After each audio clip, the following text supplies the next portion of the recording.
Привіт! Вітаю на каналі Мовою коштовностей.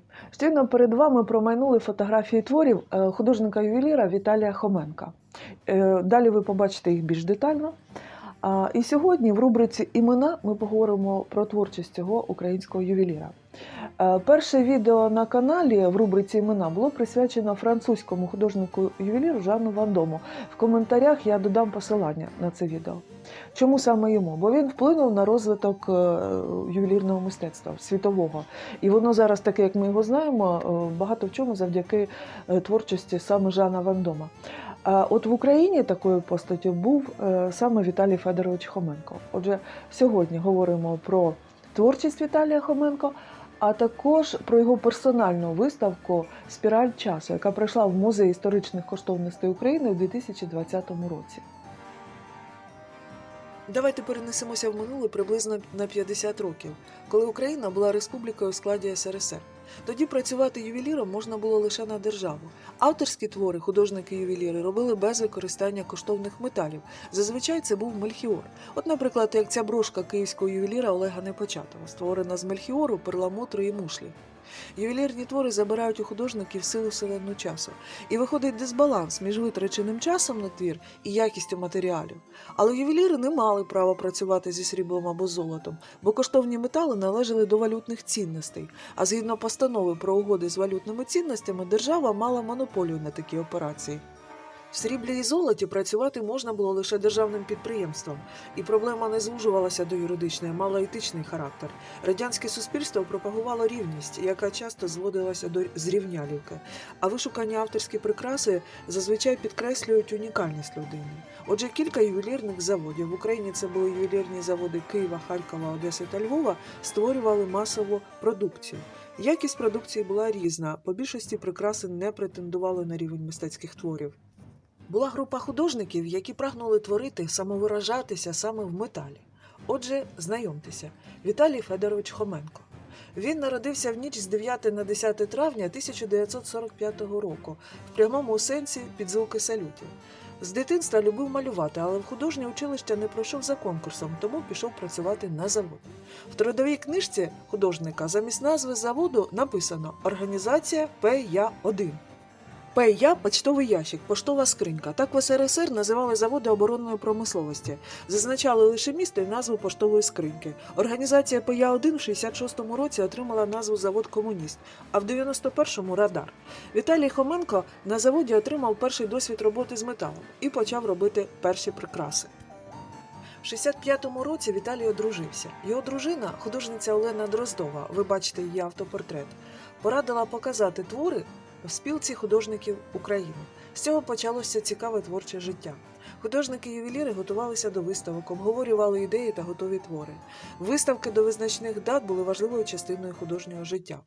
В 1972 році Віталій Хоменко почав працювати художником-модельєром на Київському ювелірному заводі.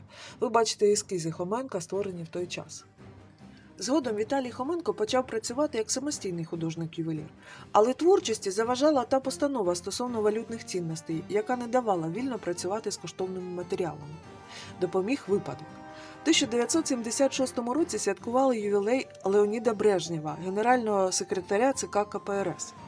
Віталію Хоменко і художнику Паску Івану Зарицькому доручили створити у подарунок вазу. В особистому архіві Віталія Федоровича збереглася фотографія тієї вази. Лише після виконання цього замовлення та після 2 років оформлень документів Хоменко зміг здобути офіційний дозвіл на роботу зі сріблом. Сталося це в 1979 році. А в 1981 році в майстерні у Хоменко вже працювали інші художники-ювеліри. Олександр Міхальянц, подружжя Олександр і Тамара письменні з Сімферополя, Леонід Косигін з Одеси, Сергій Сіров з Києва, Олександр і Наталя Косенки з Дніпра та багато інших художників-ювелірів.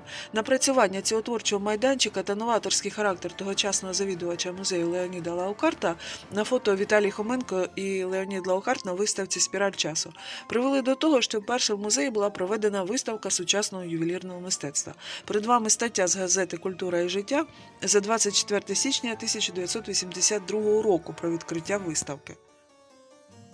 Виставка в музеї коштовностей не єдиний великий проект Віталія Хоменка. Серед найбільших виставкових проєктів слід назвати виставку «10 грамів мелодії» та «Квадра міні-метал» в Національному музеї українського народного декоративного мистецтва. На фото Віталій Федорович і куратор «Квадра міні-метал» Лілія Пасічник. До того ж, Віталій Хоменко не лише ювелір, а і емальєр. Творче життя – це довга історія. Художник продовжує працювати, і формат короткого відео – це лише невеликий дотик до теми. Найближчим часом має вийти альбом «Спіраль часу», де публікуються фотографії 60 творів художника-ювеліра, а також велика стаття по його творчості «Художник-ювелір як свідок часу». Згодом я додам посилання на електронні варіанти цих публікацій.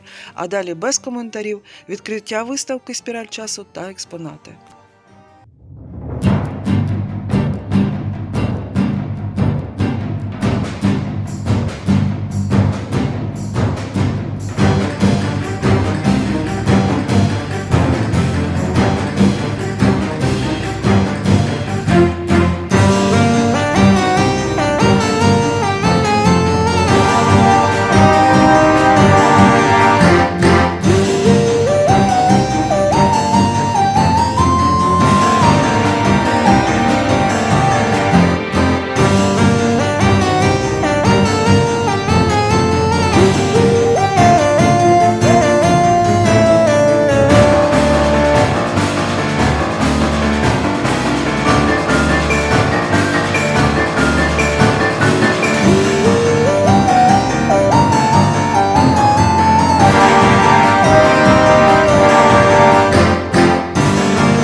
Дякую, що були зі мною на каналі Мовою коштовностей. Всім бажаю творчого натхнення і до нових зустрічей!